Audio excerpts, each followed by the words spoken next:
शुरुआत कर रहे हैं हम लोग एस ब्लॉक चैप्टर के लेक्चर नंबर 4 का, जिसमें आज हम लोग फिर से पढ़ेंगे रासायनिक गुण के बारे में ही, और ये हमारा रासायनिक गुण का लास्ट लेक्चर होगा। इसमें मेनली आज हम लोग पढ़ेंगे एस ब्लॉक तत्वों के जितने भी लवण हैं उनके बारे में, ठीक है ना। अलग अलग प्रकार के लवण बनते हैं, एस ब्लॉक के तत्व क्रिया करते हैं जब सल्फेट आयन के साथ, तो एस ब्लॉक के तत्वों के हम लोग क्या पढ़ेंगे, सल्फेट, ठीक है, कार्बोनेट, नाइट्रेट और बाइकार्बोनेट भी पढ़ेंगे। क्या पढ़ेंगे, बाइकार्बोनेट। कितने प्रकार के लवण बनाते हैं, 4 प्रकार के, पहले दिमाग में छापो। कितने प्रकार के लवण बनाते हैं, 4 प्रकार के। पहला बनाता है सल्फेट, दूसरा क्या बनाता है आपका कार्बोनेट, क्या बनाता है, एक बनाता है बाइकार्बोनेट, और चौथा होता है आपका नाइट्रेट। एस ब्लॉक के तत्व कितने प्रकार के लवण बनाते हैं, 4 प्रकार के। क्लियर है ना। तो आज उन 4 प्रकार के लवण के बारे में थोड़ा थोड़ा हम लोग क्या करेंगे, स्टडी करेंगे। क्लियर है, ठीक, ध्यान दो भाई। तो सबसे पहला हेडिंग तो डालो, ठीक है, लवण करके। क्या पढ़ रहे हैं हम लोग, लवण, ठीक है, और वो भी किसके, एस ब्लॉक के तत्व के लवण, एस ब्लॉक के तत्वों के लवण, ठीक है ना, एस ब्लॉक के तत्वों के लवण पढ़ रहे हैं। क्लियर है, ध्यान समझना, ध्यान दो, ठीक है। मान लो ये आपका एम है, एम मतलब समझ गए कि नहीं, एम मतलब या तो आपका ये पहला ग्रुप हो सकता है या तो आपका दूसरा ग्रुप हो सकता है। क्लियर है कि नहीं, यानी कि ली, ना, की, रब, से, फरियाद वाला ग्रुप, या तो फिर इधर बेटा, मांगे, कार, स्कूटर, ये वाला ग्रुप हो सकता है, और बाप, राजीव ने बी ए, ठीक है ना, ये सब हो सकते हैं। क्लियर है, ये तत्व जो है, ठीक है ना, मान लो ये, ठीक है ना, एम लिखा हूं, ये किसके साथ क्रिया करेगा, H2SO4 के साथ, या तो फिर ये क्रिया करेगा किसके साथ, आपका H2CO3 के साथ, या तो फिर ये किसके साथ क्रिया करेगा, आपका ध्यान देना ना, NaHCO3 के साथ, NaHCO3 के साथ, या तो फिर ये किसके साथ क्रिया करेगा, OH के साथ, या तो ये क्रिया करेगा किसके साथ, X के साथ। किसके साथ, X, X मतलब हेलोजन, क्या, हेलोजन के साथ। तो ध्यान देना ये क्या क्या बना सकता है। पहला चीज देखो, जब ये इसके साथ क्रिया करेगा H2SO4 के साथ, ठीक है, तो ये या तो बनाएगा M2SO4, क्या बनाएगा, M2SO4, यदि फर्स्ट ए ग्रुप का होगा तो, और सेकंड ए ग्रुप का होगा तो क्या बनाएगा, MSO4, क्या बनाएगा, MSO4। क्लियर है कि नहीं, M2SO4, और ये क्या बना सकता है, MSO4, ठीक है। यदि H2CO3 के साथ क्रिया करेगा तो देखो CO3 है, M2CO3 बनाएगा, क्या बनाएगा, M2CO3, यह तो क्या बनाएगा, MCO3, क्या बनाएगा, MCO3। यदि NaHCO3 के साथ क्रिया करेगा तो M2HCO3 ये बनाएगा, सॉरी M2HCO3 बनाएगा, M2 नहीं होगा, MHCO3 बनाएगा, क्या बनाएगा, MHCO3। ये तो बनाएगा क्या आपका MHSO3 2, MHSO3 2, यहाँ तक क्लियर है।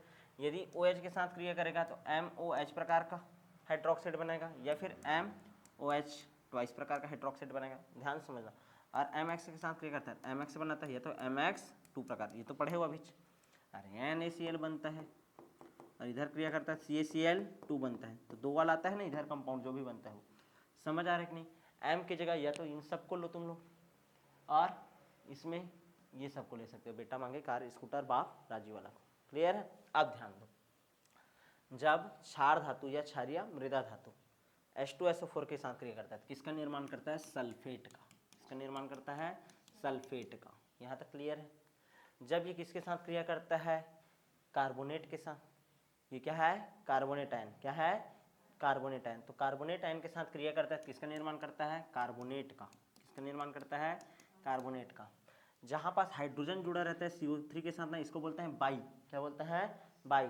तो क्या का निर्माण कर रहा है, बाई कार्बोनेट का, किसका निर्माण करता है, बाई कार्बोनेट का। या तो किसका निर्माण करेगा, हाइड्रोक्साइड बोलते हैं इसको, किसका निर्माण करता है, हाइड्रोक्साइड का। या तो निर्माण होता है किसका, आपका हैलाइड का, किसका निर्माण होता है, हैलाइड का। अब ये हाइड्रोक्साइड और हैलाइड तुम लोग पहले क्लास में पढ़ चुके हो। क्लियर है। हम लोग को कितने प्रकार का पढ़ना है अभी, टोटल 3 प्रकार का। कितने प्रकार का, 3 प्रकार का। यहाँ तक क्लियर है कि नहीं, कितने प्रकार का पढ़ना है अभी फिलहाल, 3। अच्छा, नाइट्रोजन के साथ क्रिया करके क्या बनाता है, नाइट्राइट, वो तो पढ़ चुके हो तुम लोग, ठीक है। मान लो पढ़ना रहेगा तो और बता दूंगा। देखो तो 3 चीज बनता है, H2SO4 के साथ क्रिया करेगा, ये क्षार है, यदि क्षार, और ये क्या होता है, अम्ल, ये भी क्या है, अम्ल है। अब ये क्या है, अम्ल, अरे क्षार धातु, क्षार मृदा धातु बोलते हो ना, तो ये क्षार है, और ये क्या है, अम्ल है। यहाँ पास देखो ये भी क्या है, आपका क्षार है, और ये क्या है, आपका अम्ल है। समझ रहे हैं। तो क्षार और अम्ल आपस में क्रिया करते हैं, क्या बनाते हैं, लवण, लवण और जल। तो लवण ही बनाएगा ना, तो देखो कितने प्रकार के लवण बने, मेनली 3, सल्फेट, कार्बोनेट और बाइकार्बोनेट। क्या बनते हैं, बाइकार्बोनेट। ये भी अम्ल है, ये क्या बना आपका क्षार, ऐसा टाइम का समझो। यहाँ तक क्लियर है कि नहीं, ठीक है, समझ आया। ठीक है, तो कितने प्रकार के हम लोग को पढ़ना है लवण, 3 प्रकार के, मेनली कितने प्रकार के, 3 प्रकार के। सबसे पहले क्या पढ़ना है, सल्फेट, दूसरा क्या पढ़ना है आपको, कार्बोनेट, तीसरा क्या पढ़ना है, बाइकार्बोनेट। क्या पढ़ना है, बाइकार्बोनेट। सबको समझ आया कि नहीं, ठीक है, सबको समझ आया कि नहीं। अब ये जो भी लवण है इनके क्या क्या गुण होते हैं, ठीक है ना। इन सभी लवण के कितने प्रकार का लवण बता दिया तुम लोग को, मेनली मैं अभी तक 1 2 3 4 और ये 5, इन पांचों लवण का हम लोग को क्या पढ़ना है, गुण पढ़ना है। क्या क्या गुण होता है, तो सबसे पहला गुण होता है इसका विलेयता। क्या होता है, विलेयता। मैं विलेयता के बारे में तुम लोग को यह बताया था, विलेयता लैटिस एनर्जी के क्या होता है, व्युत्क्रमानुपाती। क्या होता है, व्युत्क्रमानुपाती। और लैटिस एनर्जी के बारे में क्या बताया था तुम लोग को, लैटिस एनर्जी समानुपाती होता है किसके, आवेश के, और साइज के क्या होता है, व्युत्क्रमानुपाती। क्लियर है, साइज के क्या होता है, व्युत्क्रमानुपाती। मतलब ध्यान से देखो, इन सब का यदि विलेयता मेरे को देखना होगा, यदि विलेयता जानना होगा, क्या देखना पड़ेगा मेरे को, उसका जालक ऊर्जा। और जालक ऊर्जा को कैसे जानूंगा मैं, साइज के अकॉर्डिंग। और साइज कैसे जानते हो, जब ऊपर से नीचे आता है तो आकार बढ़ता है, तो उसके आधार पर ये गुण निकाल सकते हो कि किसका विलेयता क्या होगा और किसका नहीं। ये पहला चीज क्लियर है कि नहीं, यहाँ तक समझ आया कि नहीं। अच्छा, विलेयता तो ये जान डाले, विलेयता किससे डिसाइड कर रहे हैं तुम लोग, लैटिस एनर्जी से। किससे, लैटिस एनर्जी से। लेकिन वो केवल और केवल विलेयता को, ये वाला जो विलेयता बता रहा हूँ ना, ये केवल और केवल किसके लिए, फर्स्ट ग्रुप के लिए। किसके लिए है, फर्स्ट ग्रुप के लिए। सेकेंड ग्रुप के लिए विलेयता यदि देखना रहता है, ठीक है ना, ध्यान दो। सेकेंड ग्रुप है वर्ग क्रमांक 2 जी, वर्ग क्रमांक 2। इसमें मान लो विलेयता का गुण देखना है ध्यान दो, मैं अभी क्या पढ़ा रहा हूँ ये सब क्या है, लवण है। इन लवण का निर्माण होता है कैसे कैसे, इसको बता दिया मैं। H2SO4 के साथ क्रिया करेगा, सल्फेट बनेगा, H2CO3 के साथ कार्बोनेट बनेगा, NaCO3 के साथ बाइकार्बोनेट बनेगा। सबको एक एक करके पढ़ेंगे बाद में। इन सब का इकट्ठा एक बार में गुण बता रहा हूँ। इन सब का पहला गुण है क्या, विलेयता। कौन पानी में घुलेगा और कौन नहीं, तो कौन पानी में घुलेगा कौन नहीं, इसको कौन डिसाइड करता है, जालक ऊर्जा। जालक ऊर्जा व्युत्क्रमानुपाती होता है किसके, विलेयता के। क्लियर है। यदि जालक ऊर्जा का मान ज्यादा तो विलेयता कम, और जालक ऊर्जा का मान कम तो विलेयता ज्यादा। जालक ऊर्जा को कैसे जानते हैं हम लोग, साइज से। किससे जानते हैं, साइज से। ये क्लियर है कि नहीं, ठीक है। ये किसके लिए बता रहा हूँ, पहले ग्रुप के, ये इन सब लवण के लिए। दूसरे ग्रुप के सब लवण के लिए फिर से गुण बताऊंगा किसका, विलेयता का। किसका गुण बता रहा हूँ, विलेयता का। इसमें जो विलेयता होता है वो दो चीज के ऊपर निर्भर करता है। पहला निर्भर करता है जालक ऊर्जा के ऊपर, जो तुम लोग पढ़ चुके हो अभी, और दूसरा निर्भर करता है किसके ऊपर, जलायोजन ऊर्जा के ऊपर। किसके ऊपर, जलायोजन ऊर्जा के ऊपर। जलायोजन ऊर्जा किसे बोलते हैं, मान लो कोई एक मोल तत्व है, वो पानी में घुलता है, तो पानी में घुलने पर जितना एनर्जी का वो क्या करता है, आपका उत्पादन करता है, जितना एनर्जी उसमें उत्पन्न होता है। जैसे कि मैं H2, ध्यान देना, MCO3, ठीक है ना, CO3 2 महीने, हाँ MCO3, जैसे कैल्शियम कार्बोनेट है, चूना पत्थर है, इसको मैं क्या करूँगा, पानी में घोलूंगा। चूना पत्थर को पानी में घोलता हूँ, क्या होता है, उष्मा क्षय अभिक्रिया, क्या निकलता है उसमें से, उष्मा निकलता है, तो ऊर्जा उत्पन्न हुआ होगा उसमें, तभी तो निकला होगा। तो जल में घोलने पर, जल में योजन करने पर जो ऊर्जा उत्पन्न होता है उसको क्या बोलते हैं हम लोग, जलायोजन ऊर्जा। क्या बोलते हैं, जलायोजन ऊर्जा। क्लियर है कि नहीं, क्या बोलते हैं, जलायोजन ऊर्जा। याद रखना, जलायोजन ऊर्जा जो रहता है वो भी सेम टू सेम क्यू समानुपाती होता है क्या, त्रिज्या। त्रिज्या मतलब साइज, सेम टू सेम इसके जैसा ही। और ये जालक ऊर्जा भी क्या होता है, क्यू समानुपाती साइज। क्या होता है, साइज। यहाँ तक क्लियर है कि नहीं, मतलब साइज किसी का ज्यादा है तो उसका जालक ऊर्जा क्या होगा आपका, कम। साइज यदि ज्यादा है, जलायोजन ऊर्जा क्या होगा, कम। समझ आ रहा है कि नहीं। अरे बड़ा कंपाउंड है वो आसानी से टूट जाता है, आसानी से टूट जाता है मतलब आसानी से वो क्या हो जाएगा, घुल जाएगा ना। समझ आ रहा है कि नहीं।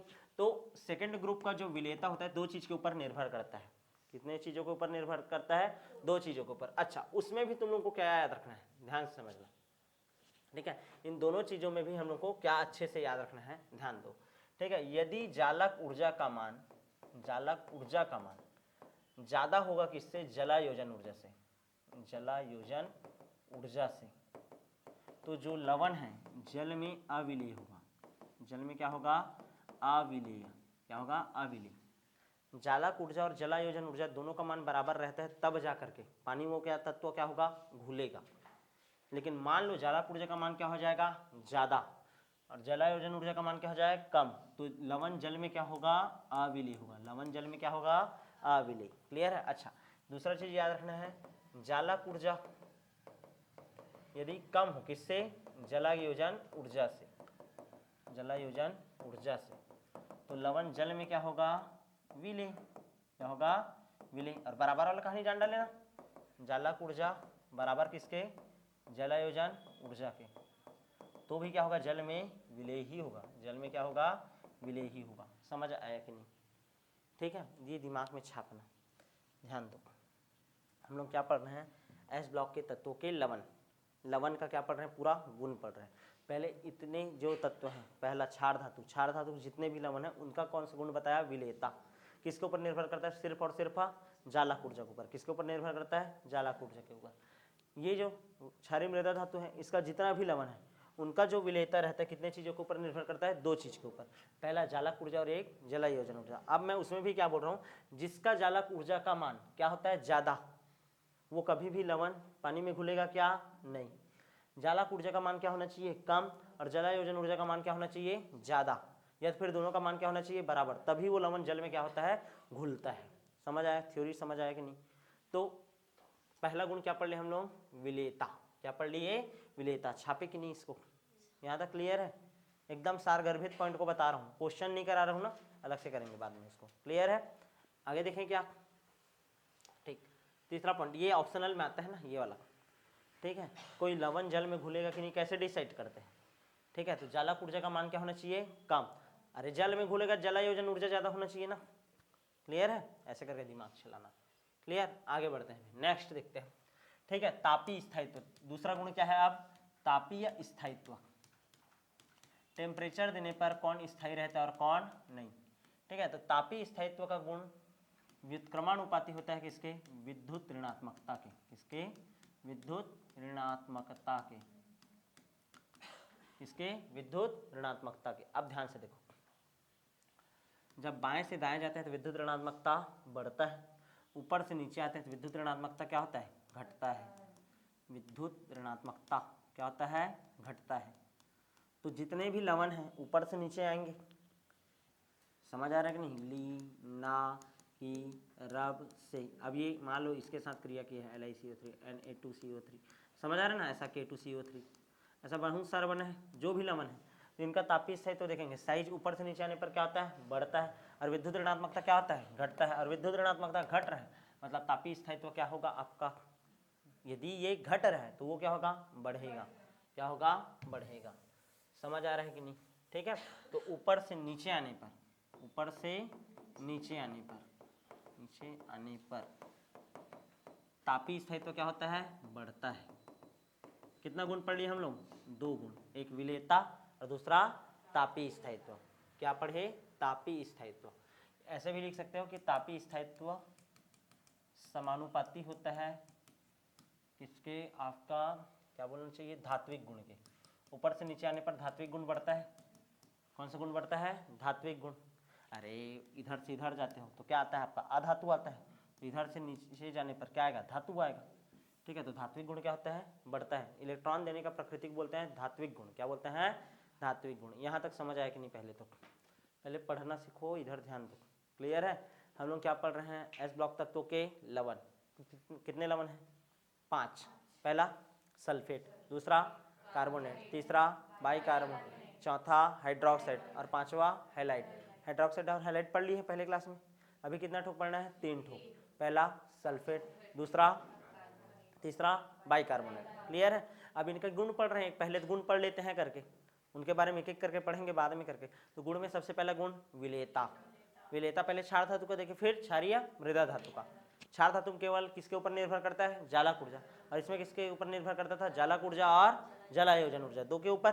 फिर दूसरा गुण क्या पढ़ रहे हैं हम लोग? तापीय स्थायित्व। तापीय स्थायित्व दो चीजों के ऊपर निर्भर कर रहे हैं, धात्विक गुण के ऊपर और विद्युत ऋणात्मकता के ऊपर। यहाँ तक क्लियर है कि नहीं? यहाँ तक समझ आया कि नहीं? क्लियर है? ठीक, आगे बढ़ जाऊं क्या मैं? अब शुरू करते हैं ना एस ब्लॉक तत्वों के पहला लवण, सबसे पहला लवण। गुण खत्म हो गया ना, दो ही गुण पढ़ाया हूं। एक तो क्या?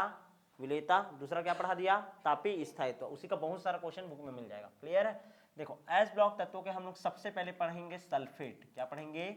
सल्फेट। एस ब्लॉक तत्वों के सबसे पहले हम लोग क्या पढ़ रहे हैं? सल्फेट लवण के बारे में। किसके बारे में पढ़ रहे हैं? सल्फेट लवण के बारे में। देखो, फिर से दो भागों में करना है। एक तो पढ़ाना है क्या, क्षार धातु, और एक बार क्या पढ़ेंगे, क्षारीय मृदा धातु, क्षारीय मृदा धातु। अब ध्यान से समझने का कोशिश करो, ठीक।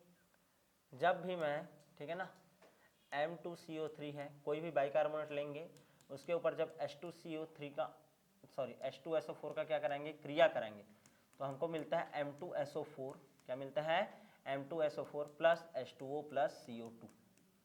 ध्यान से समझो, जहाँ M बराबर क्या क्या हो सकता है आपका, ली, ना, की, रब, से, फरियाद, ये वाला है ना, ठीक है।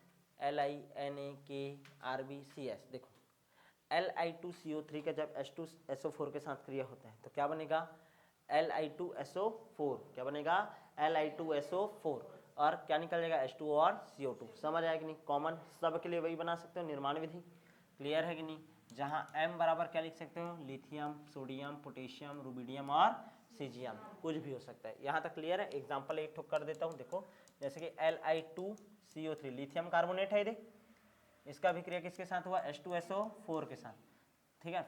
SO4 है, H2SO4 के साथ क्रिया होगा, तो यहाँ पास का SO4 यहाँ पास चला जाएगा, Li2SO4 बन गया, क्या बन गया, Li2SO4, और क्या बन जाएगा, H2O प्लस CO2। ये देखा, ये देख, ये रिएक्शन को लिख रहा हूँ। यहाँ तक क्लियर है कि नहीं, अरे M की जगह का ये सब लिखना है बस।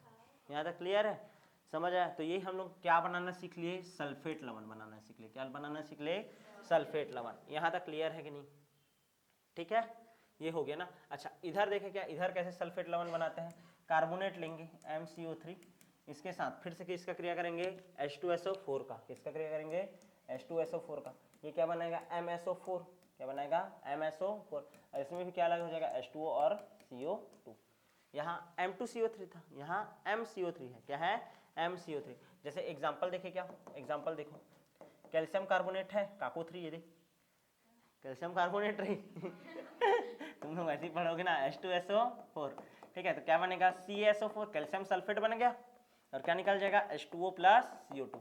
तो सबसे पहले क्या बनाना सीख ले, सल्फेट बनाना सीख ले। क्या बनाना सीख ले, सल्फेट। समझ आया कि नहीं।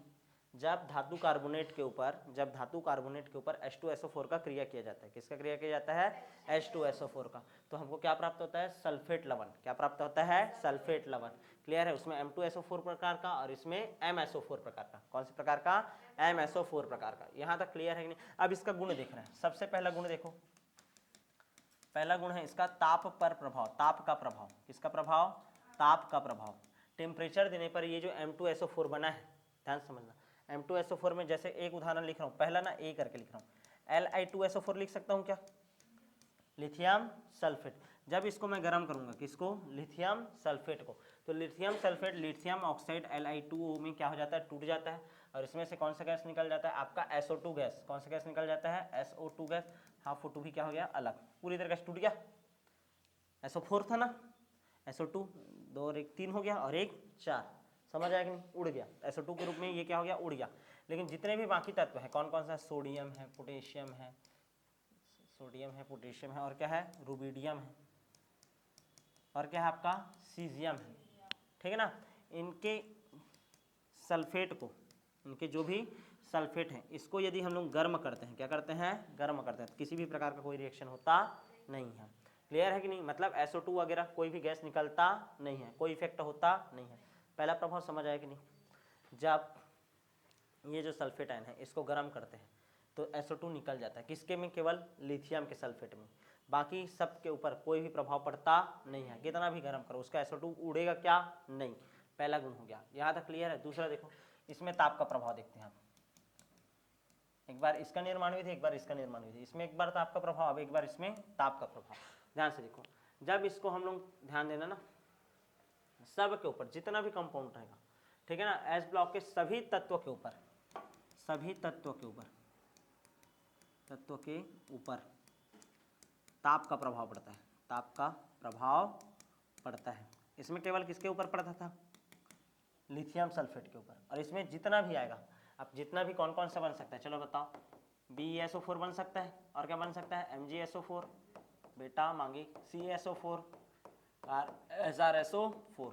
इन सब को गर्म करूँ, किसी को भी गर्म करूँगा, ठीक है। तो MSO4 लिख देता हूँ क्या मैं, कोई भी MSO4 को क्या किया जाए, यदि गर्म किया जाए, क्या किया जाए, गर्म किया जाए, तो MO plus SO2 plus half O2 निकल जाएगा।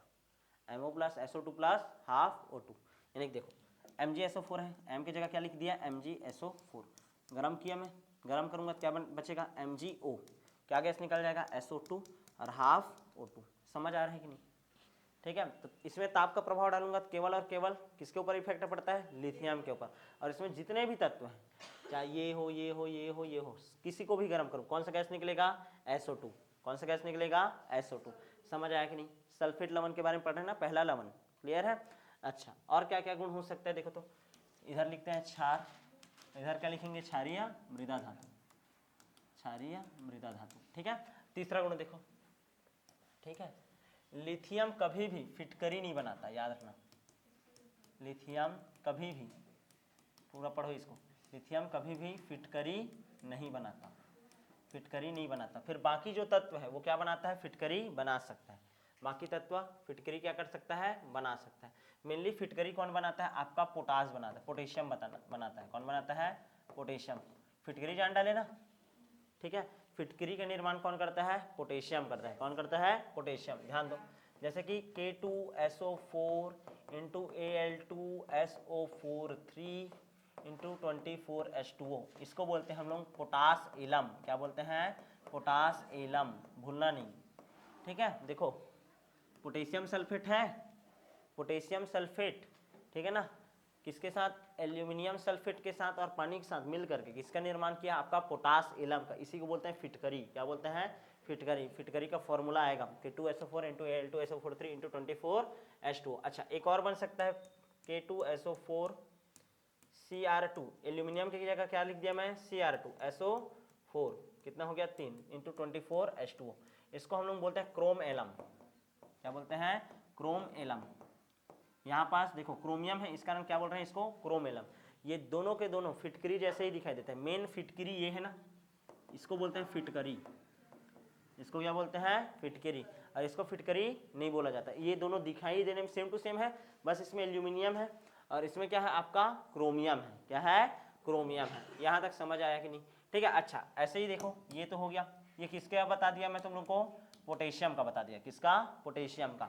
दूसरा देख लो किसका, आपका सोडियम का, Na2SO4 इंटू 10H2O, इसको बोलते हैं ग्लोबर लवण। क्या बोलते हैं, ग्लोबर लवण। एक नंबर का क्वेश्चन आता है सब, ठीक है। इसको क्या बोलते हैं, ग्लोबर लवण। गोबर लवण नहीं बोलना, ग्लोबर है। क्या है, ग्लोबर। किसका निर्माण होता है, ग्लोबर लवण का। यहाँ तक क्लियर है, ठीक, भूलना नहीं। अच्छा, NaHSO4, NaHSO4 sodium bisulphate, NaHSO4, इसको बोलते हैं नाइट्रेट केक। क्या बोलते हैं, नाइट्रेट केक। क्या बोलते हैं, नाइट्रेट केक। क्या बोल दिया जाता है, नाइट्रेट केक, या इसी को बोलते हैं हम लोग सॉल्ट केक, सॉल्ट केक। समझ आया कि नहीं? तो सल्फेट में सबसे पहले पोटेशियम का सल्फेट का एकदम मस्त गुण देखें, क्या बनाता है, फिटकिरी बना सकता है। क्या बना सकता है, फिटकिरी। और सोडियम का देखो क्या बनाता है, ग्लोबर लवण बोलते हैं। क्या बोलते हैं इसको, ग्लोबर लवण। ठीक है ना, दो प्रकार का सोडियम का। यहाँ तक क्लियर है, ठीक है। इसके अलावा अब क्षारीय मृदा धातु में कुछ कुछ IMP पॉइंट देख लेते हैं, सल्फेट कौन कौन सा होता है। ठीक है, ध्यान देना, BeSO4 प्लस ZnS, BeSO4 और क्या है आपका ZnS, इसको हम लोग क्या बोलते हैं, लिथोफोन बोलते हैं। क्या बोलते हैं, लिथोफोन बोलते हैं। ठीक है, मेडिकल फ्रीडम काम आता है, इसको क्या बोलते हैं हम लोग, लिथोफोन। क्लियर है। अच्छा, दूसरा याद रखना है CaSO4 इंटू 2H2O, क्या वो है, चलो बताओ इसको, CaSO4 इंटू 2H2O, इसको क्या बोलते हैं हम लोग, कैल्शियम सल्फेट इंटू 2H2O, इसको हम लोग बोलते हैं जिप्सम। क्या बोलते हैं, जिप्सम। जिप्सम का फॉर्मूला आता है पेपर में, क्लियर है ना, जिप्सम बोलते हैं। क्या बोलते हैं, जिप्सम। मान लो CaSO4 में से दो ठोक है पानी 2H2, उसको क्या कर दूं मैं, हाफ H2O कर दूं। क्या कर दूं, हाफ H2O। 2H2O ना होकर क्या हो जाए, हाफ H2O, तो इसी को क्या बोलते हैं, POP। चलो फुल फॉर्म बताओ, plaster of Paris, plaster of Paris बोलते हैं। क्लियर ना, POP बोलते हैं। फॉर्मूला देखो कितना MP है सल्फेट का। यहाँ तक क्लियर है। वैसे ही याद रखना है Na2SO4, सॉरी Na2 बोल रहा हूँ, MgSO4 इंटू 7H2O, इसको बोलते हैं क्या, एप्सम लवण। क्या बोलते हैं, एप्सम लवण। आया कि नहीं इतना समझ में, क्लियर है। तो ये पूरा हम लोग किसके बारे में पढ़ लिए, एस ब्लॉक के सल्फेट के बारे में। किसके बारे में पढ़ लिए, एस ब्लॉक के सल्फेट के बारे में, एक बार क्षारीय धातु के सल्फेट और एक बार क्षारीय मृदा धातु के सल्फेट। ये पहला लवण हमारा क्या होता है, कंप्लीट। आगे बढ़ जाए क्या, ठीक है। देखो भाई